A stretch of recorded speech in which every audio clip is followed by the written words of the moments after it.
Yo, what's up, y'all? It's Cohen back here again today with another video. If you've been on this channel long enough, and if you haven't, make sure to subscribe. But I have this kind of saying where I say, I like it when people prove me wrong. And I do. I like when I say, oh, this player won't be an all-star, or this team's not going to be that good. And then they prove me wrong because I like seeing players and teams succeed. I don't like to see people fail. And so I'm always looking for people to prove me wrong. And one team so far this season has very much proven me wrong, and they're who today's video is about. Before the season, I did a video where I talked about your preseason hot takes. I tweeted out, give me some hot takes, and I went through them. And in that video, one of the takes, I'll just roll the clip. By surprisingly, the Cavs will be a top 8 seed. There is no way in hell. So as you can probably see, I was very wrong about the Cleveland Cavaliers. I said there was no chance in hell they would be a top 8 seed, and while there is still a possibility that they won't be, there's a lot of season left to play. They're 100% good enough to be one and way better than I thought they're going to be, so I owe them an apology. I was completely wrong about the Cleveland Cavaliers. They're 13-10 on a 46-win pace. They are killing it at the moment so far in the early season. And I kind of want to talk about why they're so much better than I thought, in addition to just kind of who is playing well on this team, why they are so solid so far, and just kind of a little bit about why I think they're legit. I don't think this is a fluke to start the season. I don't think this is just them being hot to start the year and it won't continue. I think this Cavs team is a legitimate, pretty solid team. So, of course, when we start talking about the Cavs, we have to start off with talking about Evan Mobley. He is like the best defensive rookie big man we've seen in a while. He's averaging 14 points per game, 8.1 rebounds, 2.6 assists, and 2 blocks. And those are great stats in the box score, but because of how good he is defensively, you don't even really see his true impact unless you watch the games. And if you watch Evan Mobley, it's clear how he doesn't look at all like a rookie. He plays like he's been playing the NBA game for a decade now, is the way that he plays defensively. He knows exactly what he's doing. Such great defensive IQ. He's so good at timing shots for blocks. He's a great rim protector. He's mobile and he's agile, so he can kind of get out on the perimeter if he needs to. He does literally everything defensively. He hasn't had a game without a block since October. October is the last time he had a game with 0 blocks. He's turned this Cavs team that kind of seemed to be kind of mediocre defensively, which is one of the reasons why I wasn't a huge believer in them. I knew Evan Mobley was a good defender. He was my favorite prospect coming out of the draft. If you haven't heard me say that before, I've said it a million times on this channel. Mobley was my favorite guy coming out of the draft, and even I didn't think he was going to be this good defensively this quick. I didn't think he'd have such big of an impact, but he's turned them into a defensive juggernaut. They're the second best defense in the NBA. Tied with the Phoenix Suns, right behind the Golden State Warriors for the second best defense in the NBA. That's crazy. For a team that coming into the year, I looked at them and I'm like, okay, they've got 2 small guards and Darius Garland and Colin Sexton, given Sexton hasn't played in a while and he's not going to play probably the rest of the season. But I was like, 2 small guards. Jared Allen is a solid rim protector, but he's not an incredible defender by any means. And then their bench didn't look too great defensive. They just didn't look like they were going to be a great defensive team, and he's turned them into one that is killer. In games without him, including the game that he got hurt in, they're 0-5 and they allowed 8 more points per game than they do on average. So if that doesn't show you his defensive impact and just his all-around impact on this team, that he's super impactful. He's got a legit case to be an all-star, I think. I think he's someone that should make an all-defensive team if the season ended today, and that's incredible for a rookie that a lot of people looked at as a thin frame, someone playing a tough position to play when you have to put on weight and being a center. There's a lot of super physical centers, including the fact that right now the game is more physical than it's been in years past, and Evan Mobley has adapted so seamlessly. He's made it look so easy, and he's showing why. Like I said, leading up to the draft, he's someone that I would consider with the #1 overall pick, and in any other draft, I think he would have been the #1 overall pick. It was just a super stacked draft class, and the Cavs got a steal with the 3rd overall pick. So he's the guy that most people are talking about when you talk about this Cavs team, because he's been the best rookie so far and he's had such a big impact. But there are so many guys that are contributing to this. Another guy that a lot of people are talking about, and deservedly so, is Jared Allen. He got that $100 million contract in the offseason, and he's making that look like a bargain so far. He's still in his early 20s, and he's averaging 17 points per game, 11.5 rebounds, 2 assists, a steal, 1.2 blocks. He's been a force in the paint, and he forms one of, if not the best defensive big duos in the league with Evan Mobley. they've been locked down in the paint. It is so hard to score against the Cleveland Cavaliers going to the bucket because you either are going to get blocked by Jarrett Allen, blocked by Evan Mobley, or if they don't block you, it's going to be impossible to get it over them because of the length and the height they have down there in the paint.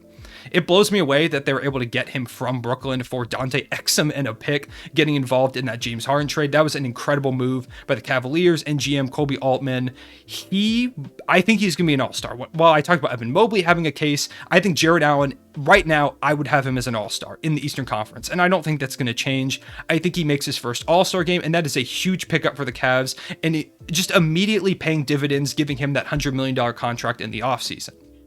Darius Garland has kind of been their unsung hero, I feel like. He is their leading scorer with 19 points per game. He's averaging 3 rebounds, 7.3 assists, and 1.1 steals, having a huge year. But I feel like when we kind of see the team, we hear more about like Evan Mobley having this crazy block, being the Rookie of the Year frontrunner. Jarrett Allen throws down these crazy lobs every single game. He dunks on people. He gets dunked on. So I feel like we hear about those two bigs a little bit more. But Garland has been so damn good.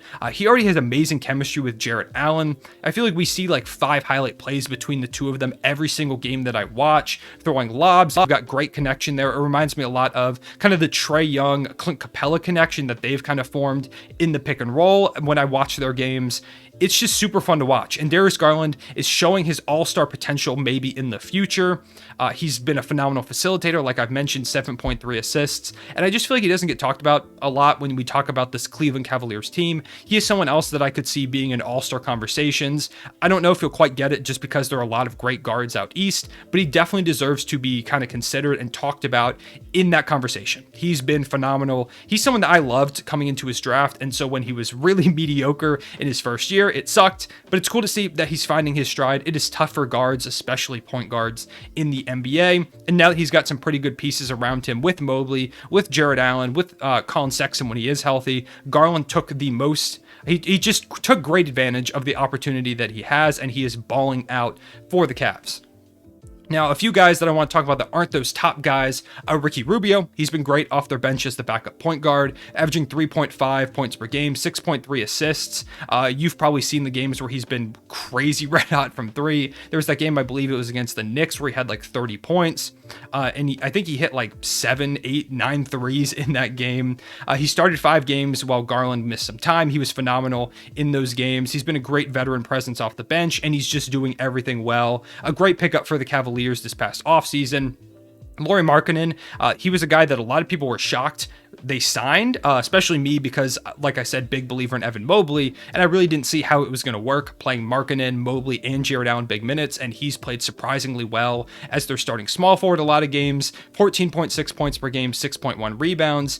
His shooting isn't great. He's only shooting 33% from 3, but even so, they're winning games with him playing at the small forward a lot of times. And if it's working, it's working. It's ugly and it doesn't always look the best. It's confusing to see like 3 7-footers out there at some times, but he is doing a decent job. And if that shooting does ever improve, the Cavs can become even better. So that is something to look at, and kind of a way that they can continue to improve is if Markkanen finds his stride.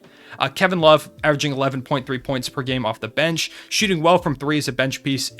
He's someone that really has struggled to stay healthy. So far, he's been healthy enough. He's been playing in a decent amount of games, and it's cool to see that Kevin Love is getting some run and making an impact. A player that I really enjoyed watching when he was kind of in his prime, and so it's cool to see, or maybe not so much in his prime because I didn't start watching basketball until kind of the tail end of that, but Kevin Love is a player I've always liked, and so it's cool to see him producing. And finally, the last thing I kind of want to talk about is the fact that Colin Sexton hasn't even been playing. He's out for the season, if you did not know, and it hasn't really mattered. And so now it kind of becomes a question mark of, do you pay Colin Sexton? Because already the Cavaliers didn't give him an extension this past offseason, and now going into restricted free agency, you look how successful this team has been so far without him. Do you really need him? How much money are they willing to offer him? Do you just let him walk? Or even probably better yet for them, do you try and pursue a signing trade where you have a team that needs his scoring that will be willing to maybe toss you another piece to get him so that they can make the contract situation work? Maybe that's something they consider. But I think the Colin Sexton situation is something that's super interesting in the Cleveland Cavaliers because they've been so good without him. Do they need him? He still is a guy that can score around 20 points per game. He was phenomenal for them over the past few seasons. He's always been someone that people have looked at as one of the stars of this team. But when you're so successful without him, it's something to consider. I'm not saying they should 100% get rid of Colin Sexton, let him walk, deal him in a sign and trade, whatever. But I do think it's something that they're going to have to look at, and they're going to have to look at hard. Are you willing to pay that much money to put a small guard in the backcourt next to Darius Garland? Or do you like this core, you go out and get another guard to put next to Darius Garland instead, and then you kind of just run with what you've got here, get maybe something decent in a sign and trade for Colin Sexton? It's something to think about. Cavs fans might not love that, but it's something to think about. So those are my thoughts on the Cleveland Cavaliers. That's why they've been so good. The chemistry that they developed, just being a great defensive team with the help of Evan Mobley, who has been a ridiculous generational level defender in his rookie season. Jared Allen is playing phenomenally. And just some bench guys also kind of showing out. So shout out to the Cleveland Cavaliers. They're doing big things right now. Also shout out to Isaac Okoro. He's had some great defensive moments so far this year as well. He's not someone I mentioned, but let me know what you think about the Cleveland Cavaliers. Will they make the playoffs?